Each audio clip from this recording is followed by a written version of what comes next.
Welcome to the Diocese of Salisbury podcast.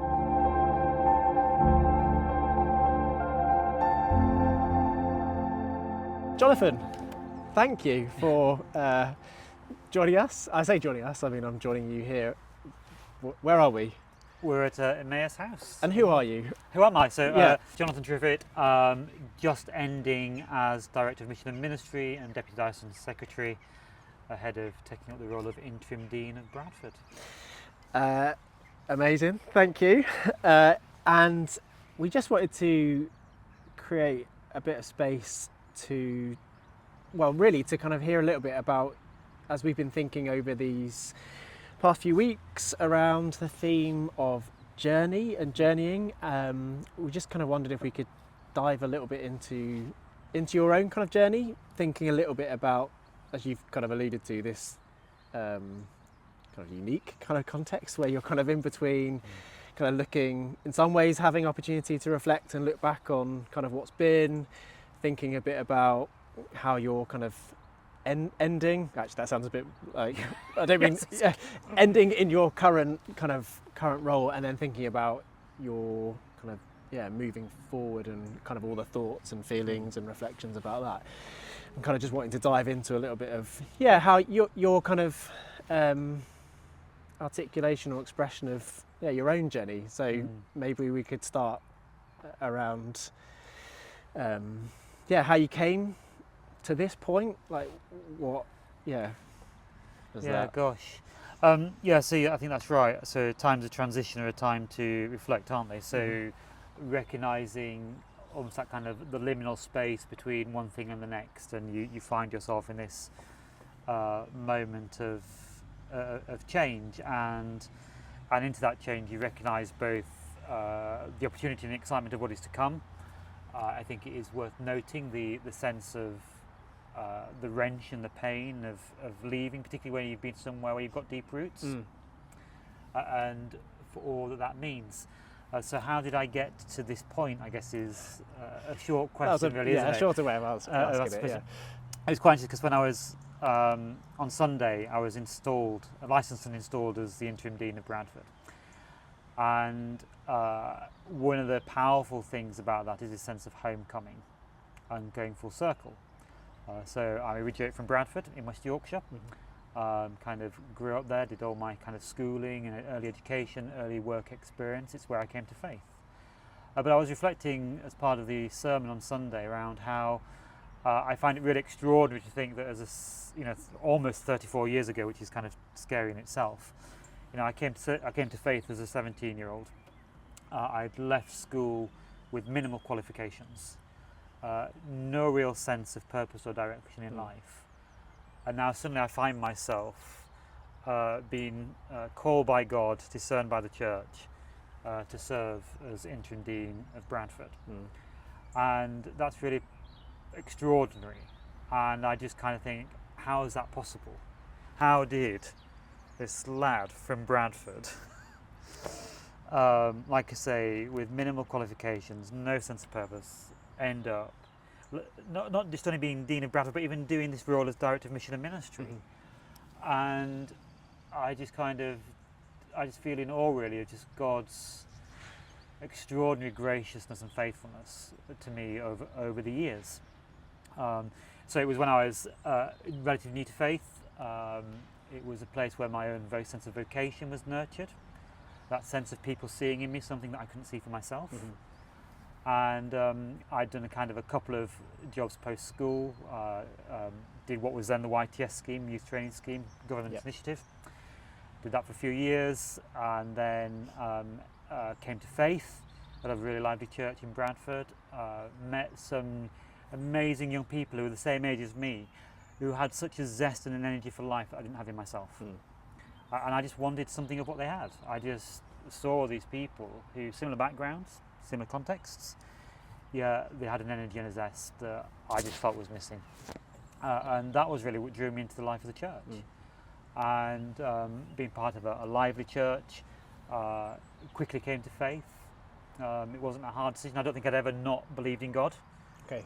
I think I was more fearful of not believing in God Because actually, if I don't believe in God and I die and suddenly I discover God's real, I'm in big trouble. Whereas, but it was just, I guess, an abstract, yeah, God exists. But actually then coming to a living encounter through these young people was really transformative. And I knew very early on that I wanted to dedicate my life not just to God, but to the service in church. And I kind of went to see the curate of the church at the time and explained this to me. I explained it to him, this is what I was sensing. And I guess looking back, I think I felt dismissed at the time. Right. It was like, well, you just need to go get some life experience, go in, do this, that and the other, and then come back and have a conversation. And so I think my 17, 18-year-old self saw that as just kind of, oh well, I'm not needed. So just kind of went off and did my own kind of little thing. We're still within context of church, but I then ended up going to Romania. Spent a month working in a children's hospice, working with children with HIV/AIDS, and that was a transformative moment in my life. And that's the place where I really encountered the presence of God in a really tangible way. So to be in a place of such suffering, yet to experience such peace, it just blew me away. And so when I came back, I retrained, and I trained in early years education, and spent 2 years at Bradford and Ilkley Community College, qualified as an early years practitioner, went to work in a day nursery, Pentecostal day nursery, which was quite fun. Did that for 6 months and then moved to London. And shortly after moving to London, got that a renewed sense of call and vocation. So between moving to London and the next bit of my life, I got married. And then Joanne and I both sensed God was calling us to ministry. And so I went and did a couple of years as a lay assistant at St Michael's Chester Square. So different from where I'd worked in London in a nursery, which was in the most deprived areas of London. So then go to Chester Square, which was one of the wealthiest parishes. And context, so different. But people are people. And even in wealth, there is brokenness, there's loneliness, there's dysfunctionality, there's pain. And there is a need for a church to minister as much to those who are wealthy as there is to those who are poor. And so did that for a couple of years, really loved it, and then went through the discernment process and ended up at St John's, Nottingham, where I went for 3 years to study theology. At the end of that, I was then ordained as a deacon in the Diocese of London. Did 3 years in West Kilburn, which is wonderful. Really kind of intergenerational church, intergenerational community, really vibrant, energised, life-giving. And then towards the end of my curacy, when we began to look at the next thing, there weren't any jobs coming up. And then one day, just flicking through the Church Times, and I saw a job in the Diocese of Salisbury. It was a chaplain to the Griffin School and associate vicar of Sherborne. And it was one of those adverts that by the time I'd finished reading it, my heart was pounding with excitement. I just thought, I just need to do this. And so I applied for the role because I was also interested in chaplaincy. I was interested in working with children and young people. Couldn't quite visualise what that would have looked like through the lens of ordained ministry. Sure. So I arrived in the diocese in May 2006. So nearly 20 years. Yeah, almost 20 years 20 ago. years, yeah, wow, okay. Yeah. So I did 4 years. Yeah, I did 4 years in Sherborne. Loved it. I loved the school environment. Secondary school, I was the first chaplain in a comprehensive school in the diocese. 3 days in school, 3 days working in the parish and leading a church. And I went from Sherborne. We then went to Devizes, where I was vicar of South Broome, and was there from 2010 to 2015. And I guess when I look back on South Broome, it felt to me like it was like one of those kind of fast-track formation leadership programs. It was just like things were happening thick and fast that just kind of responding to. But when I look back of it, I just kind of think, gosh, that was God preparing me for the next thing.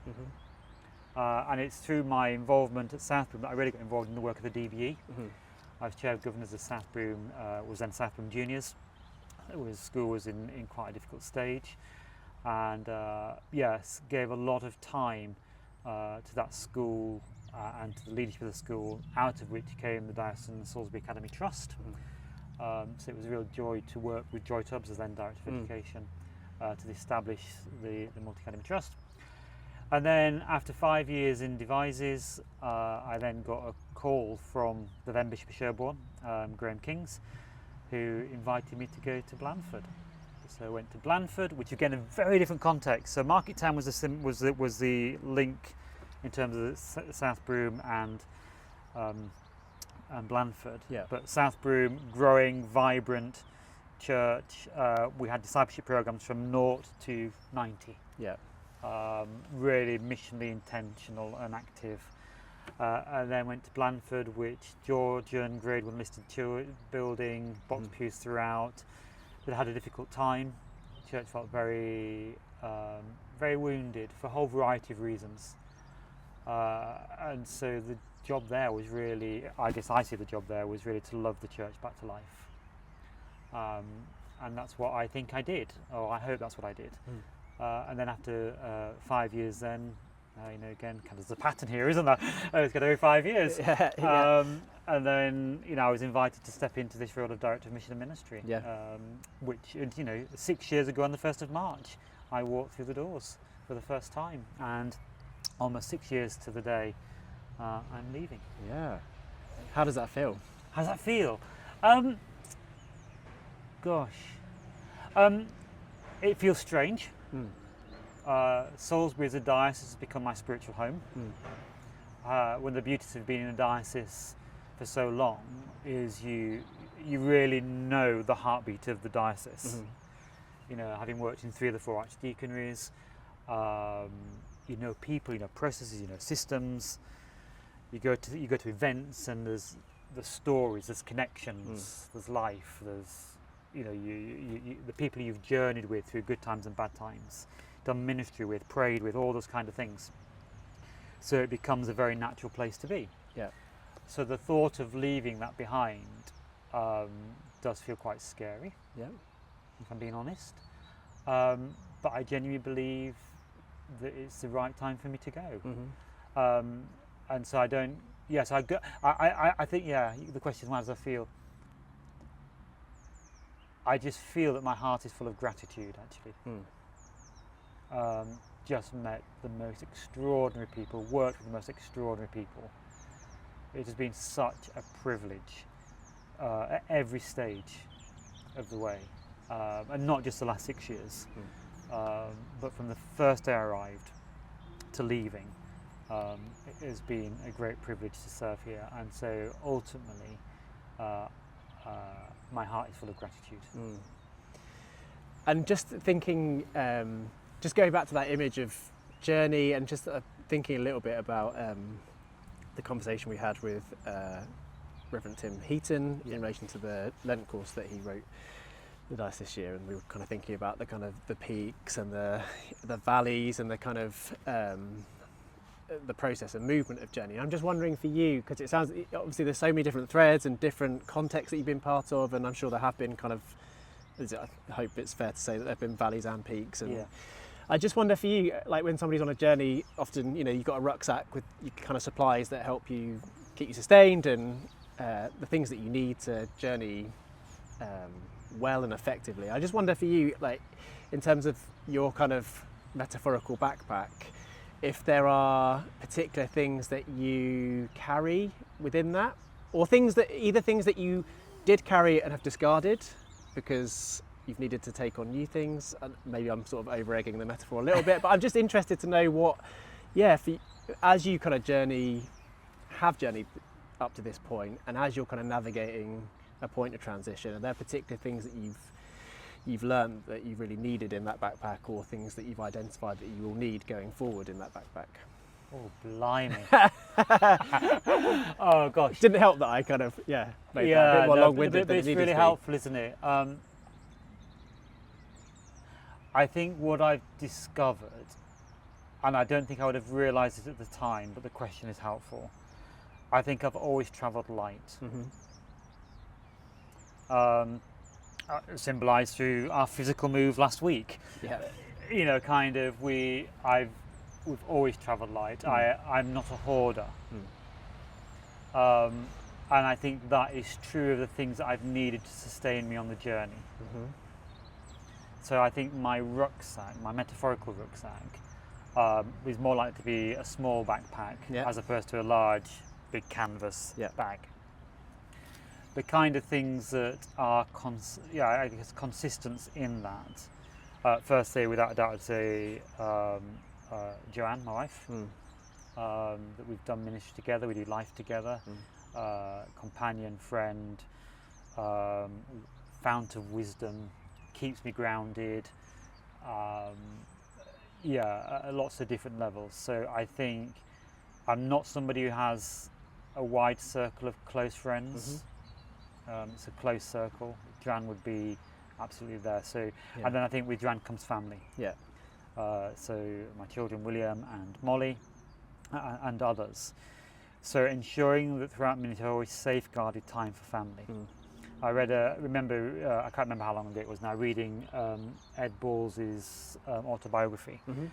And he references a moment where he went to have coffee with Roy Hattersley, who was then deputy leader of the Labour Party. And he went looking for advice. And Hattersley basically said to him, look after your hinterland. And that always stuck with me. So my family have always been priority. Now they might not always feel that. They may say something different. But I think ensuring that you safeguard the things that are important. So into my rucksack, travelling lightly, the biggest compartment of that will be for family. Safeguarding time, prioritising family. Because though I may have been a chaplain, a vicar, a director of mission and ministry, I'm also a husband, a dad, a friend. And I was those things before I was this role. So I think family has really been really important.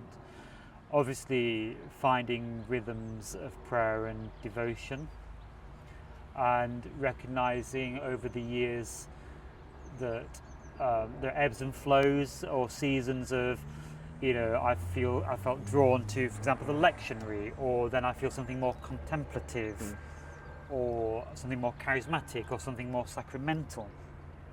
And I think that is part of the travelling light. And travelling light is that there are things that have been really important to me, and traditions within the church that have really shaped who I am. But my thing has always been to hold it lightly. Because through different seasons of life we need different things. And there's been times in my life where I've needed the loud, big, all singing, all dancing, as a way of just getting consumed in the sound, the light, the whatever, because I meet God in those places. As I've got older, I've also learned to value the stillness, the quiet, the contemplative. So I think it's also about paying attention to your own heart and your own soul as to what does it need. And just in a human, physical way, when I look, kind of in John and I sometimes have conversations around food, when I think now what we used to be eating 10, 15, 20 years ago, our diet is quite different now to then. And I think the same is true for me spiritually. There are some things that are steadfast staples, but there is more variety. So I think kind of prayer, worship, I think, always finding the outward expressions. So my faith needs to find an outward expression. So where it's possible to do voluntary work, or an intentionally outward expression of my faith has been really important. I try and read books. I'm not a natural reader. I don't always find reading easy, but kind of just trying to lean into the wisdom of others, and also kind of time away. So whether that's in the Yorkshire Dales or the coast, walking, and particularly coastal walking or Dales walking, is becoming increasingly important to me. And they are the places where God really restores my soul. Those are the places where I become most alive. Thank you, that's so helpful to hear. And I recognising that we've only got a few more minutes left for our time together, I just wonder if there are any particular I don't want to over-egg the metaphor, but in the journey, are there particular vistas or things that you've experienced, or things that have particularly shaped your time over these last whether that's in this particular role as Director of Mission and Ministry, or the broader breadth of roles that you've had throughout your time in the Salisbury Diocese? Are there particular, I don't know if sort of landscape moments or vista moments that you kind of are taking with you that have really, I don't know, captured your imagination, or I don't know, you can sort of take it as you will, but I don't know, that lasting I think impact for you. So I guess there's a couple of things. I think I'd want to keep it simple. I just think the goodness and the faithfulness of God. Mm-hmm. Because like you rightly reflect, every journey has its highs and lows. We're looking, stories in Scripture, when the Mount of Transfiguration, there's an extraordinary moment of that small select group of disciples caught up in the fullness of the glory of God. But we're not called to live on the mountaintop, and the mountains are often followed by the valleys, and that I think is true. And they come down from the valleys, and it's suddenly there's kind of the next crisis, and you have to go into that. But in all those things, it is the faithfulness of God, and so one of the things I've become to really appreciate is that those two small but really powerful words in Scripture, and yet, particularly in the dark days, in the dark times, there's always an and yet of God. So I think I would want to give thanks for and recognise the faithfulness of God and the goodness of God. The other kind of key things, I think for me it's always about, it's the people, it's the relationships. Mm-hmm. So is there any particular moment in the last 20 years that I go, that's the thing that I want to take with me? No, actually. But it is the stories, the connections, the interconnections, with children and young people, which has always been a powerful part of my own story, the wisdom that they bring, the honesty. Mm-hmm. I think it's, meeting people who serve the church faithfully, meeting just random folk on a street and just having a conversation, people I've worked with and prayed with. It is the people that have really shaped my journey. Mm-hmm.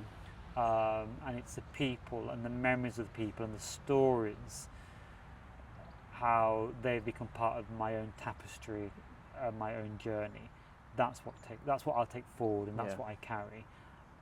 And within that, that's as much about the people who've really challenged me, or who I found difficult, as well as it is those who it's like I just love to spend all day with you. Yeah. Because in each of those encounters, they leave a mark, they leave an impression, and they shape the person I've become today. And it's all that stuff that will propel me into the next thing and beyond.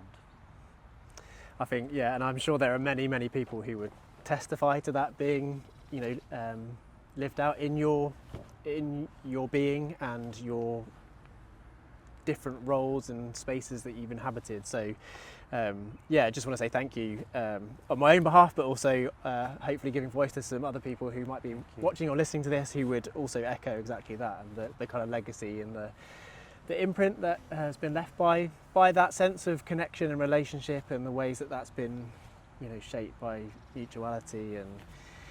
And just want to say thank you for everything that you've contributed to the the myriad of people and lives, and just a big thank you from all of us. And one final question, which is, do you have a particular favourite physical journey that you've ever been on, whether that's like a holiday or a walking? You mentioned increasingly walking in the Dales is something that you find really life-giving. Is there a particular journey that is a real kind of, I don't know, a favourite of yours that you've physically made or done? Can I give you two? I think we can allow that. Let's have a low-level trivial one.